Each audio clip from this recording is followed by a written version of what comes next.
నమస్కారం ఫ్రెండ్స్. మనము హైదరాబాద్ గ్రోత్ స్టోరీని సోషల్ మీడియా యాంగిల్లో మనం చూస్తూ ఉన్నాం. అది చూసి మురిసిపోతూ ఉన్నాం. ఈ విచ్చలవిడి హైరైజ్ కన్స్ట్రక్షన్స్, ఈ హైరైజ్ కన్స్ట్రక్షన్స్ యొక్క డ్రోన్ యూస్, ఈ డ్రోన్ విజువల్స్ చూస్తే మనమేదో బయటి కంట్రీలో ఉన్నట్టు ఫీలింగ్ కలుగుతుంది అని మనం సోషల్ మీడియాలో చాలా వీడియోస్ చూస్తూ ఉంటాం. నేను చెప్పదలుచుకుంది ఒకటే, ఇది భ్రమ మాత్రమే. ఇది కేవలం భ్రమ. ఇది విజువల్ మేజ్ అంటారు. అంటే మనం బిలీవ్ చేయడానికి పన్నుతున్న పన్నాగం ఇది. నేను గత 2.5 ఏళ్లుగా ఈ థియరీని బలపరుస్తూ ఉన్నాను.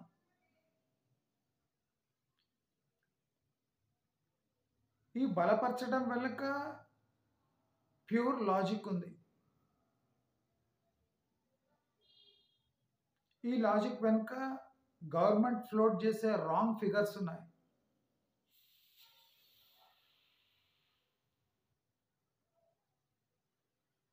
ఈ కాంగ్రెస్ హయాం విడిచిపెట్టి లాస్ట్ 9 years బీఆర్ఎస్ హయాంలో what we have seen is debt generated hype. ఈ హైప్ కూడా ఎలా జనరేట్ అయిందంటే via heavy debt.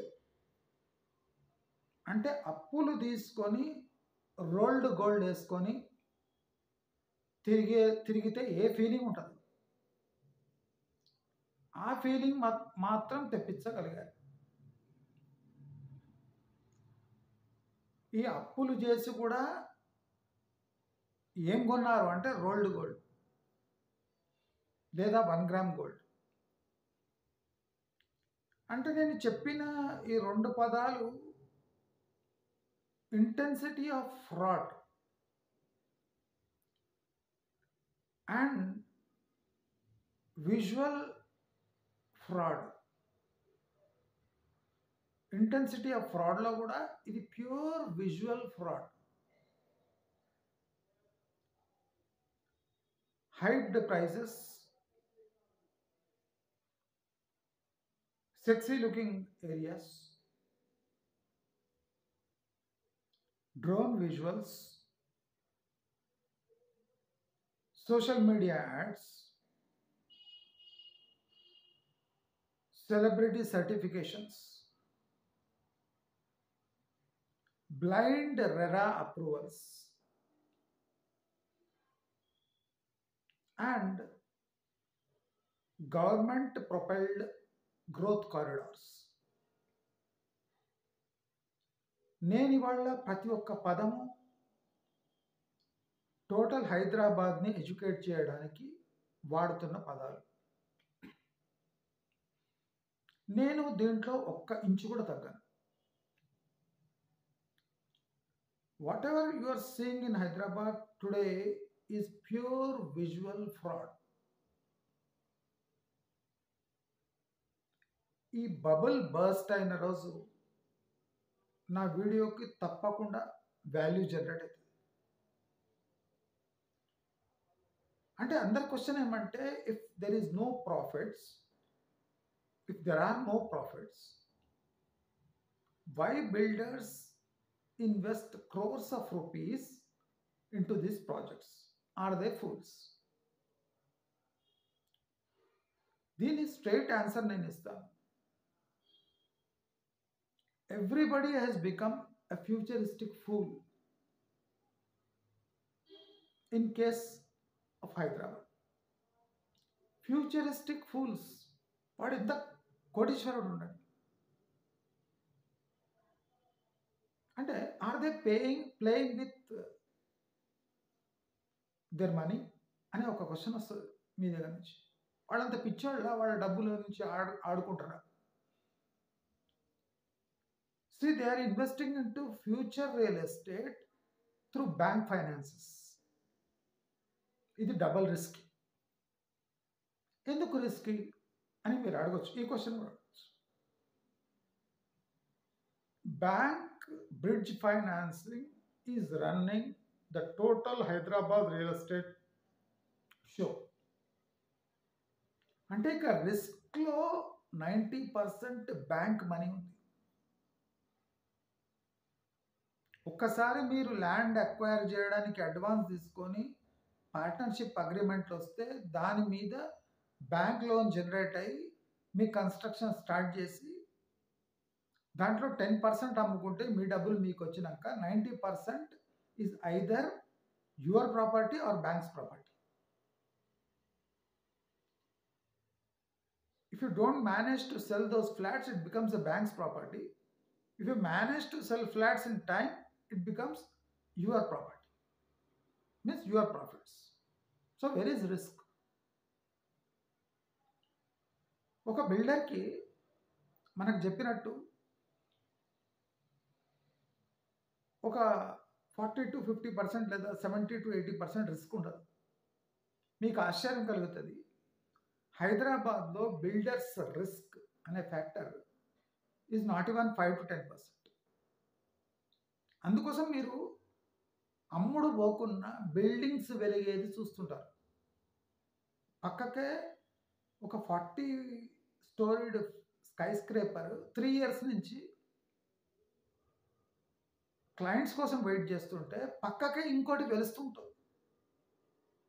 He knows that the skyscraper which is just built beside his tower is almost empty. Nobody is buying, but still he is constructing the property. ఇక్కడ ఏం జరుగుతుందంటే చాలా intelligent పీపుల్తో కూడా ఈ Hyderabad fraud చేస్తుంది. The city has become more intelligent than the investors. ఈ secret మీకు ఎవరు చెప్తలేదు. Hyderabad city has become more intelligent than builders or investors. Fraud institutions చేస్తలేవు, ఫ్రాడ్ సిటీ యొక్క ఆరా చేస్తుంది. నేను చెప్పేది మీకు అర్థమవుతుందా? ఈ ఫ్రాడ్ ఎట్లా జరుగుతుందో అంటే చూసి మభ్యపు పడుతున్నారు ఇక్కడ. అంటే something is there. It is not our money. Let's take risk with 5 to 10% amount and rest is bank financed. So where is the risk? If you manage to sell 10% of your property, then 90% is either bank's property or yours. The risk is almost nil. It's a waiting game. నా డబ్బులు నాకు వచ్చేసి wait చేయమంటే చేస్తా. Because most of the properties are commanding a premium of 300%. And if you take a 20-year loan on the 300% premium property, it becomes 600%. That means instead of paying 100 rupees, you are paying 600 rupees for your flat. 6 times, 600%. And you are not even aware that you are getting fooled bluntly on your face.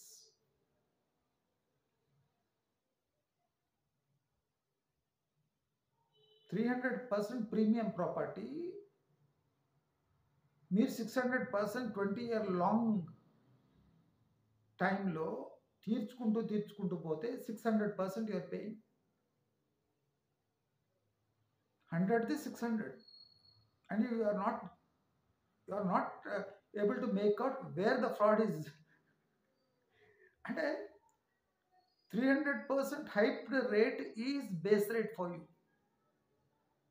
And banks don't even object to 300% hype because they are getting a bigger EMI, better interest.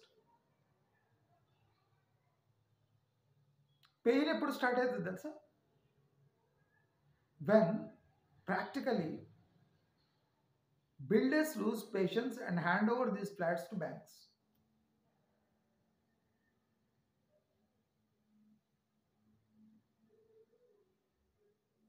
If builder has more than 10% stake in the whole debt, నేను ఈ మాటలు మీరు రాసి పెట్టుకోండి.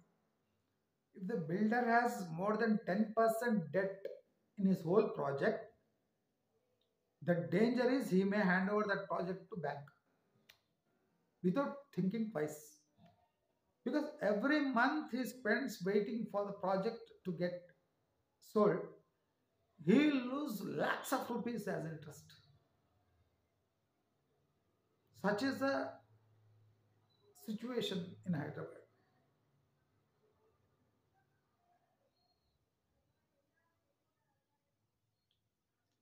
Hyderabad can be classified into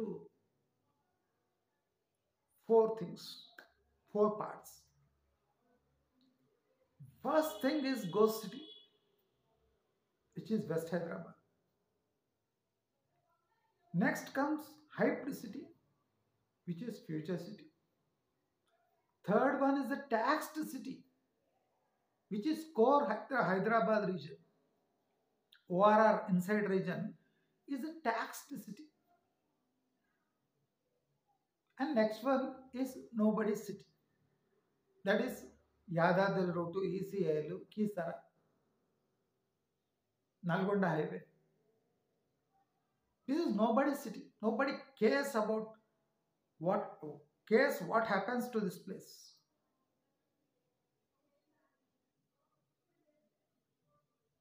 Hyderabad can be classified into four different things. మీరే observe చేయండి, నేనేం చెప్పే అవసరం లేదు. ప్రజల్లో పర్సెప్షన్ క్రియేట్ చేసి, ఆడియో విజువల్ మేజ్ క్రియేట్ చేసి,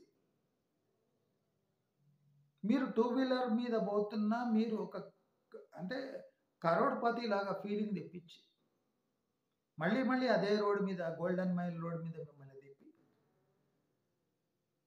this is what Hyderabad looks like అని చెప్పి, అంటే ఈ విజువల్ ఫ్రాడ్తో పాటు అంటే ఈ digitally created, artistically created AI fraud కూడా జరుగుతుంది. నేను మీకు ఏపీలో జరిగే ఫ్రాడ్ గురించి చెప్పిన. How people are being fooled in the name of quantum city. వీళ్ళకు క్వాంటమ్ అర్థం కూడా తెలియదు, కానీ క్వాంటమ్ సిటీ కడతాము అని నారా లోకేష్ చెప్పిండు, అది ఫ్రాడ్ అని చెప్పిన. అయితే ఇప్పుడు క్వాంటమ్ కాన్సెప్ట్ని ఇప్పుడు తెలంగాణ మొన్న తీసుకున్నది, just 2 days back. We are also planning to build a quantum city. What do mean by quantum? What do mean by a city? దీని మీనింగ్స్ అని తెలుసా ఈ మినిస్టర్స్కి? నోటికొచ్చింది బాగుతున్నారు. గూగుల్ ఫర్ స్టార్టప్స్ అని ఒక ఎకోసిస్టమ్ క్రియేట్ చేయాలి అంటే మీరు డిజిటలీ క్రియేటెడ్ ప్లాట్ఫామ్స్లోనే మీ ఎకోసిస్టమ్స్ క్రియేట్ చేసి ఆ స్టార్టప్స్కే మీరు బూస్ట్ ఇస్తారంటే కుదరదు. Agri based startups, skill based startups, traditional based అంటే industries based startups, new age industrial startups, product startups, ఇలా డిఫరెంట్ ఫేజ్లో స్టార్టప్స్ ఉంటాయి. వాటిని అన్నింటినీ గ్రోత్ చేసి గూగుల్ ఫర్ స్టార్టప్స్ అంటే ఫ్యాషనబుల్ థింగ్స్. టీ హబ్, దాంట్లో టీ తాగడం తప్ప ఏం చేసింది మనం ఇప్పటివరకు చూడలేదు. జీసీసీ, ఏమనంటే జీసీసీ అన్నాడు, గ్లోబల్ కేపబిలిటీ సెంటర్స్. ఆఫీస్ తీసి 10 మంది ఎంప్లాయీ కూర్చుంటే అది గ్లోబల్ కేపబిలిటీ సెంటర్ అయిపోతుంది.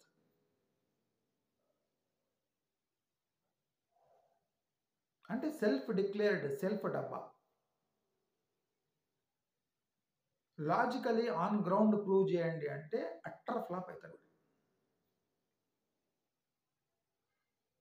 నేను ఎప్పటి నుంచి చెప్తున్నా, west Hyderabad will become a ghost city next to Chinese towns. Gurgaon కూడా కాదు, గుర్గాంలో ఈ నార్త్ ఇండియాది హబ్ అది Gurgaon. Hyderabad south India hub కాదు. హైదరాబాద్కి పుష్కలమైన కాంపిటీషన్. హైదరాబాద్కి పూనా కూడా కాంపిటీషను, బెంగళూరు కాంపిటీషను, ఇప్పుడు కొత్తగా Amaravati competition, Chennai competition. Compete చేయడానికి చాలా ఉన్నాయి. రెసిడెన్షియల్గా north eastern part of Hyderabad గుర్గాంకి హబ్. గుర్గాం హబ్ అది. You cannot equate Gurgaon with west Hyderabad. Flashy lights, bike rides, night life చూసి ఈ అంటే సర్టన్ ఇన్కమ్ జనరేట్ అవుతుంది అని మనం ఖచ్చితంగా చెప్పలేము Hyderabad. That is the biggest blunder and danger, that everybody has become a sacrificial goat. Everybody has fallen into this trap. Even builders are fallen deep inside this trap. Now they are trying to get out this trap, but they are unable to get out because there is slump.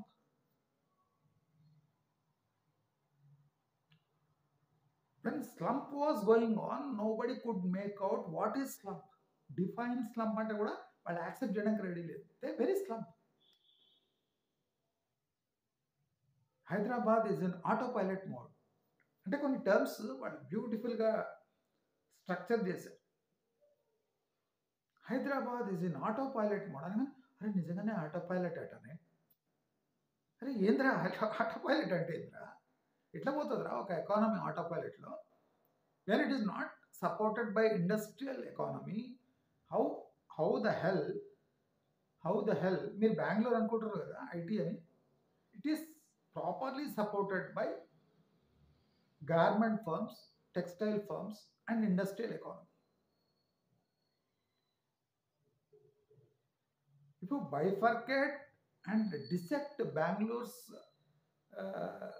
commercial infrastructure and commercial core value of Bangalore, you will find out that there is ample support by the traditional industries to Bangalore. Bangalore is not practical an IT capital of South India.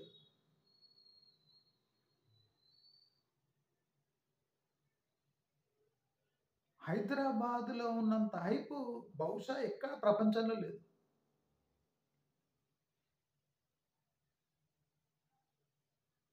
Quantum city కడతారా? ఎట్లా quantum అంటే what is quantum? బట్టి విక్రమార్కకు quantum అంటే తెలుసా? రేవంత్ రెడ్డికి అసలు quantum అంటే తెలుసా?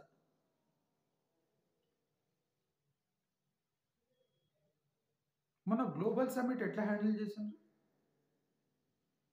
వాళ్ళకన్నా ఇంజనీరింగ్ పిల్లలు ఉంటారు కదా, వాళ్ళ యాన్యువల్ డే ఫెస్టివల్ అయినా దానికన్నా బెటర్గా మేనేజ్ చేస్తారు.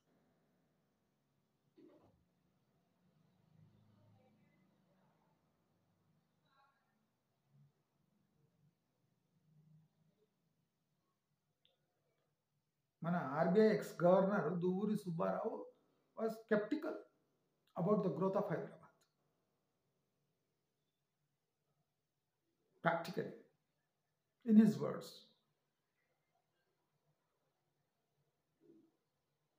he was suspecting the government, approach of government. He gave example of Manmohan Singh. He was clearly saying that politicians are the real culprits. And the shameless politicians were laughing. అంటే English అర్థమయ్యో కాకనో it's not so easy అన్నాడు. అంటే అర్థమేమి చీతు అని ఉమ్మినట్టే. అంటే ఇంగ్లీష్లో డీసెంట్గా ఏం చెప్పాడంటే ఇట్స్ నాట్ సో ఈజీ, అంటే you're just dreaming, your dreams are too big అన్నాడు. The first ghost city will be West Hyderabad. Mark my words. December third వేసినాక 5 lakh ఫ్లాట్స్ ఇన్వెంటరీలో ఉన్నాయి. 5 లక్షల flat. But people are still building. One day it will blow on your face. అప్పుడు switch చేసి ఆ ఫ్లోర్లో light on చేయడానికి కూడా భయపడతారు. ఎలక్ట్రిసిటీ వేస్ట్ అవుతుంది. 30-40 ఫ్లోర్స్లో 5% ఆక్యుపెన్సీ ఉన్న టోటల్ 40 ఫ్లోర్స్లో లైట్ ఆన్ చేసి పెడుతున్నారు.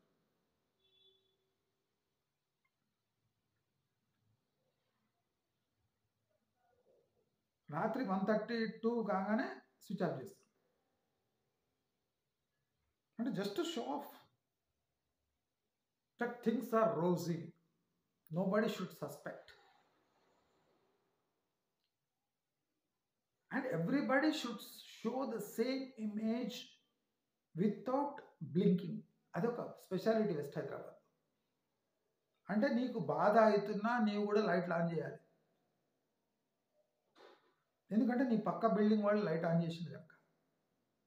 ఇప్పుడు నీ బిల్డింగ్లో లైట్ ఆన్ కాలేదు అంటే there is something wrong with this project అని ఒక్కసారి డౌట్ వస్తే అది ఏమి అని తేలితే పక్క బిల్డింగ్స్ కూడా అది పాకిపోతుంది. So you are bound to do what others are doing. That is the speciality of west Hyderabad.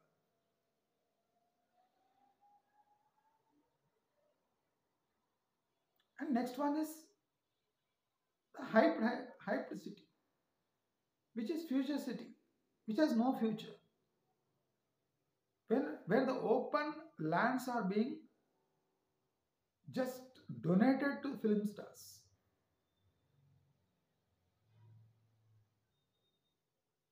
Donated to film stars in the name of VFX studios. అంటే అదొకటి సాకుతోని టౌన్షిప్స్ కోసం they are donating land to film stars for peanuts. ఒక టౌన్షిప్లో అక్కడ employment ఏం generate అవుతుంది? ఇక్కడ వాళ్ళు టౌన్షిప్స్ కట్టలేరా? సల్మాన్ ఖాన్ది టౌన్షిప్ కమ్ విఎఫ్ఎక్స్ స్టూడియో. ఏమ్రా అది? ఎవడరా ఫూల్ చేస్తున్నాం? ఎవడి ల్యాండ్స్ అవి? ఫిలిం స్టార్స్ వచ్చి గద్దలాగా దనుకోబోతుంటే చూసి చూడనట్టు వదిలేస్తున్న హైదరాబాద్ సిటిజన్స్ చూస్తే నాకు సిగ్గేస్తుంది. ఒక మనిషి, సాధారణమైన మనిషి 100 గజాలు కొనలేని దుస్థితి ఉంటే ఎకరాల కొద్దీ ఒక టౌన్షిప్, ఒక విఎఫ్ఎక్స్ స్టూడియో కోసం గవర్నమెంట్ దానం చేసేస్తుంది.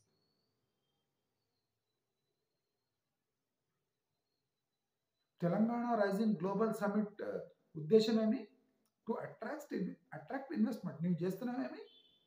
Donating land to wealthy people and whom you no.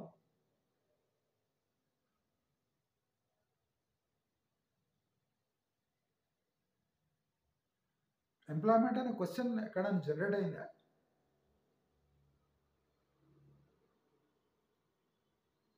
What government is doing for the core urban region of Hyderabad? Nothing. Overflowing drains, patchy work on roads, bursting pipelines, no sewage treated, dumping garbage on roads, poor street lights, unnecessary flyovers which serves nobody. But heavily taxed reason is core Hyderabad reason కాదా? కాదా? Most taxed reason is core Hyderabad reason. అంటే ORR లోపల ఉన్నోళ్ళు పన్నులు pay చేస్తే ఆ పన్ను తీసుకుపోయి వేరే వాళ్ళకి దానాలు చేస్తారు in the name of urban infrastructure. Practical taxpayer is getting nothing.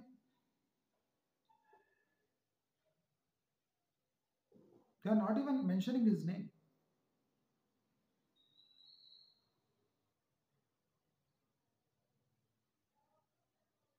So what is the use?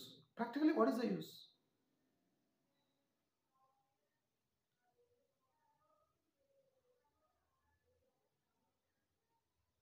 And the third one is the area no one wants to know about or live.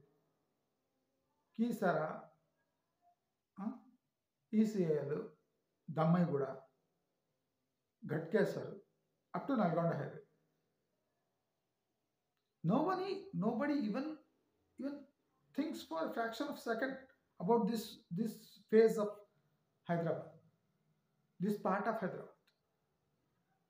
Why? Nobody knows. They royally ignore this area as if it does not exist in the map of Hyderabad. Recently, Nalgonda 8-lane highway. If you just move this side, now they are building a 12-lane highway towards Amaravati. So, what is the utility factor of these highways? Nobody knows. The whole infrastructure game is to make money through public spending. అంతే కదా?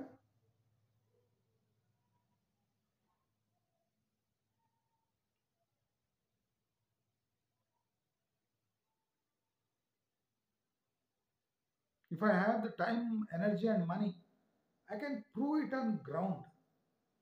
ఆ fraud ఎట్లా జరుగుతుందని మీకు గ్రౌండ్లో చూపిస్తాను. ఇప్పుడు నేను వెహికల్ వేసుకుపోవాలి, ఎక్కడ పోవాలి, ఖర్చులు ఇవన్నీ నాకు యూట్యూబ్లో వచ్చే ఇన్కమ్కి దానికి ఏం టాలీ కాదు. నా టైం కూడా విపరీతంగా వేస్ట్ అవుతుంది. లేకపోతే ఆన్ గ్రౌండ్ తీసుకుపోయి మీకు ఫ్రాడ్ ఎట్లా జరుగుతుంది కళ్ళారా చూపిస్తాను.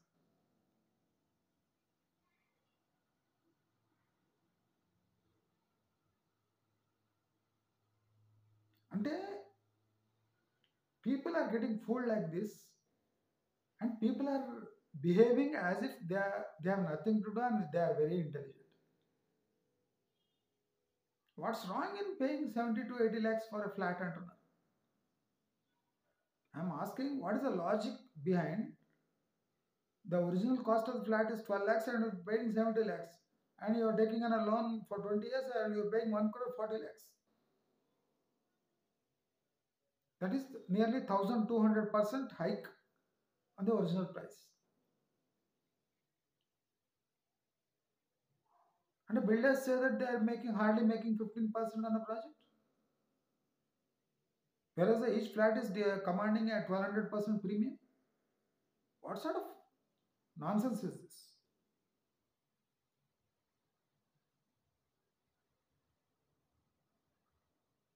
Nobody is even dreaming of questioning these things except our channel. మన ఛానల్ తప్ప ఎవరైనా ఇంత డీప్గా ఎవరైనా అనలైజ్ చేస్తున్నారు? మొన్న 170 crores పర్ ఎకర్ పోయిన ప్రాజెక్ట్ దగ్గర పోయి ఇక్కడ 25,000 to 30,000 పర్ ఎస్ఎఫ్టీ ఉంటుంది.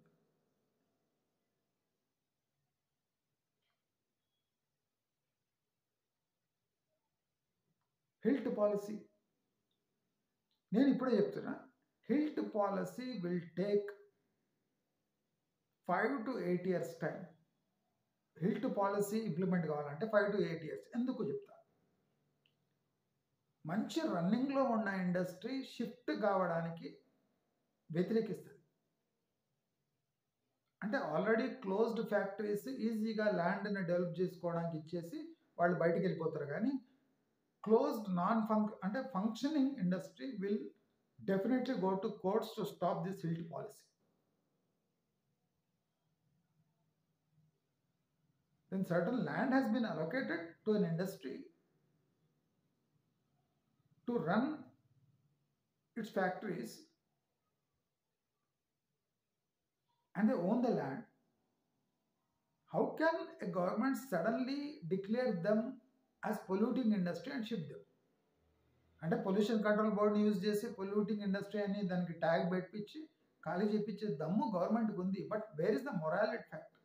ఇప్పుడు ఏదైనా నాన్ పొల్యూటింగ్ ఇండస్ట్రీ ఉంది, అది కోర్టులో కేసు వేస్తే నడుస్తూనే ఉంటుంది. If you buy the judgment and put another case in the High Court, the chain reaction goes on, and it may take nearly 5 to 8 years to HILT policy to get practical in Hyderabad. Releasing 9,000 acres at a time is not possible. Slow area అయితే జరుగుతుంది. కొన్ని industries వాళ్ళ capacity లేదు దాన్ని కమర్షియల్గా develop చేయడానికి. So కొన్ని కబ్జాలు జరగవచ్చు. అంటే HILT is waiting for to create a mess. ఇది చూడండి మీరు ఏమవుతుంది. HILT పాలసీ అంత ఈజీగా మంచిగా రన్నింగ్లో ఉన్న ఇండస్ట్రీని you cannot ask them to pack their bags and get out of ORR. HILT policy, what is your view on HILT policy? నేను అందుకోసం పాజ్ మోడ్లో ఉన్నా. HILT is not so easy. చాలా మంది వాగుతున్నారు కదా వచ్చి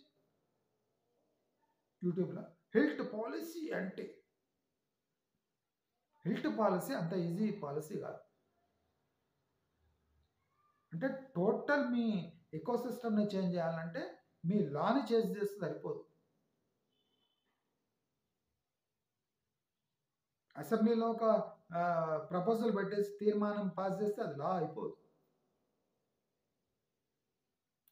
It should parallelly fight with the old law that you yourself has created. అంటే ఇండస్ట్రియల్ పాలసీకి దాంతో పోటీ పడి కన్విన్స్ అయ్యి ఇన్వెస్టర్స్ని బయటకు పంపించాలి. ఇది ఒక పాలసీ నువ్వు గైడ్ లైన్స్ క్రియేట్ చేసి సైన్ చేసి పంపిస్తే అయిపోదు.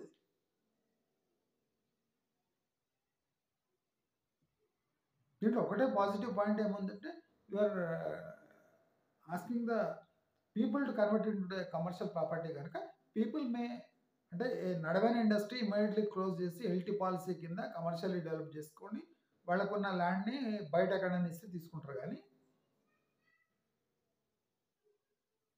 జనరలీ అది ఎంత ఈజీగా జరగదు. ఇండస్ట్రీ 6 నెలల్లో ఖాళీ చేయి, 3 నెలల్లో ఖాళీ చేయి అనేటట్టు ఉండదు. రన్నింగ్ ఇండస్ట్రీస్ అయితే చేయవు. Though there is offer from the HILT policy.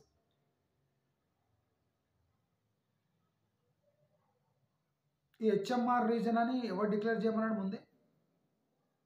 ORR బయట అంతా HMR రీజన్ అంట. అంటే ఎంత షార్ట్ సైటెడ్ అంటే వీళ్ళకి బ్రెయిన్ లేదంటే ఫస్ట్ టైం అన్నారు ORR బయట ఉన్నదంతా HMR రీజన్గా డిక్లేర్ చేశారు. ఇప్పుడు ఏం చేసిండ్రు? ORR బయట ఉన్న మున్సిపాలిటీస్ అని కలిపిండ్రు. సో ఇప్పుడు ఏమంటున్నారు? క్యూరు, ప్యూరు, ఫైరు ఇటువంటివి టర్మ్స్ తెస్తున్నారు. అంటే వీళ్ళకి ప్లానింగ్ చేసేటప్పుడు నేను నోటికి వచ్చింది HMR రీజన్గా ముఖ్యమంత్రి చెప్పిండు. HMR ORR బయట అంతా HMR reason. Stand by words. నువ్వు ఆ పంచాయతీలను తెచ్చి దీంట్లో కలిపినావు మున్సిపాలిటీస్లో. అందరు వ్యతిరేకిస్తున్నారు ఎందుకంటే వాళ్ళ అటానమీ పోతుంది. If you merge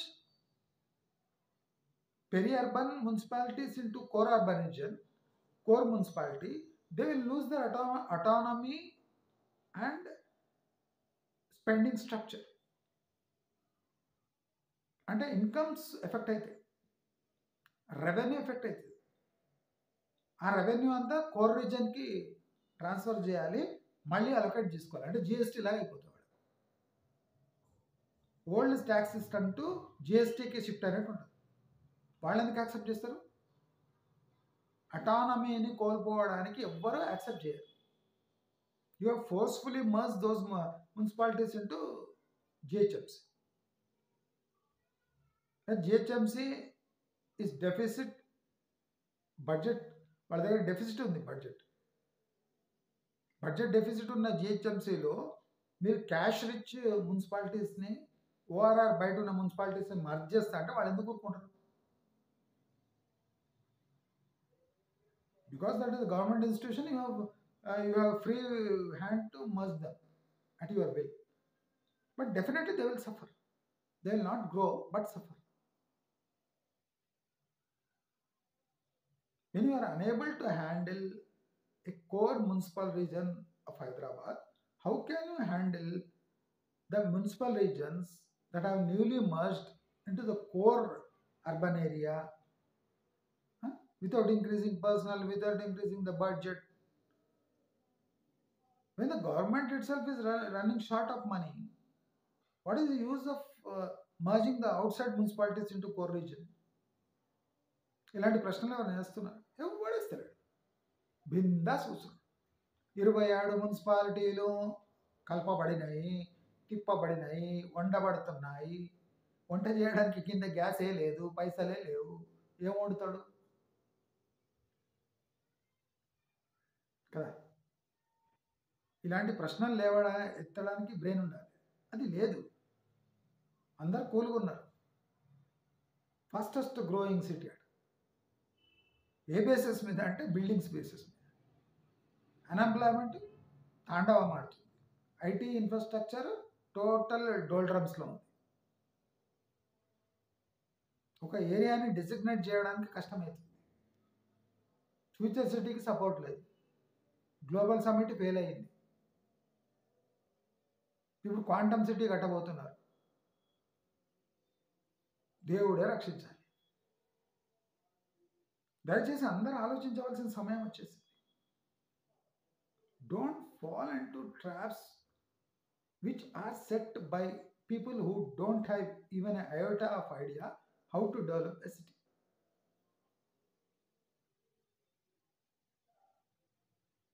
Think about it. Namaskar.